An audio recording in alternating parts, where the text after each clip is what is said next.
The Tale of the Hungry Ghosts. In a small village nestled deep within the mountains of ancient China, there lived a man named Liang.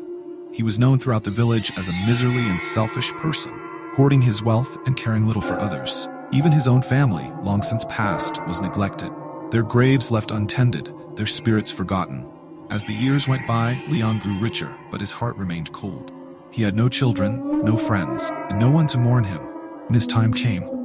When he finally succumbed to old age, his death was as lonely as his life. No offerings were made, no prayers were said, and his spirit was left to wander the earth, hungry and angry. It was during the Ghost Festival, 15th night of the 7th lunar month, when the gates of the underworld opened, allowing spirits to roam the earth. The villagers gathered to honor their ancestors, offering food, incense, and paper money to ensure their loved ones' peace in the afterlife.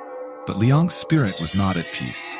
Neglected in life and forgotten in death, he had become one of the hungry ghosts, a tormented soul seeking vengeance and sustenance. His hunger was insatiable, and his anger knew no bound. On that fateful night, as the villagers burned their offerings, a strange wind swept through the village. The flames of the incense flickered, and the shadows grew long and twisted. The air grew cold, and an eerie silence fell over the gathering.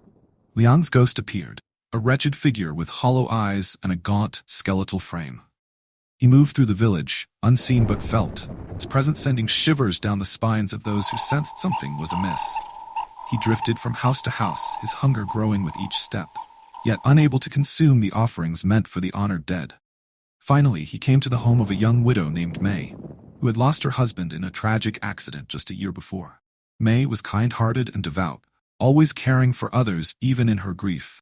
She had prepared a grand feast for the spirits, hoping to bring peace to her husband's soul.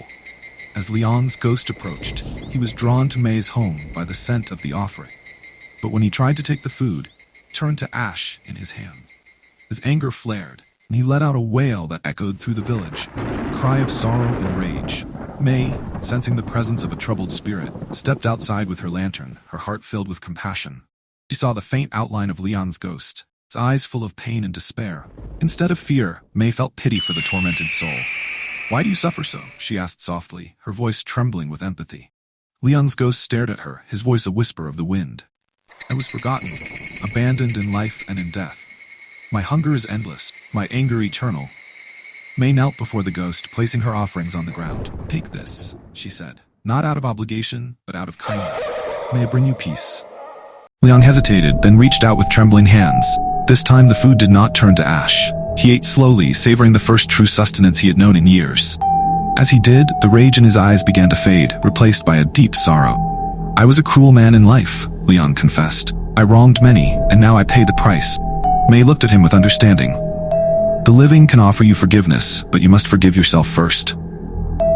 Liang's ghost wept, his tears of remorse falling like rain. The weight of his regrets lifted, and his form began to fade, becoming lighter and more transparent. May watched as he slowly disappeared, his spirit finally finding the peace it had long sought.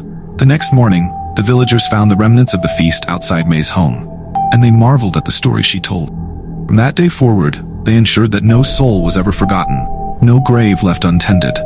They honored not only their ancestors but also the lost and the lonely, knowing that every act of kindness could bring peace to even the most tormented spirits.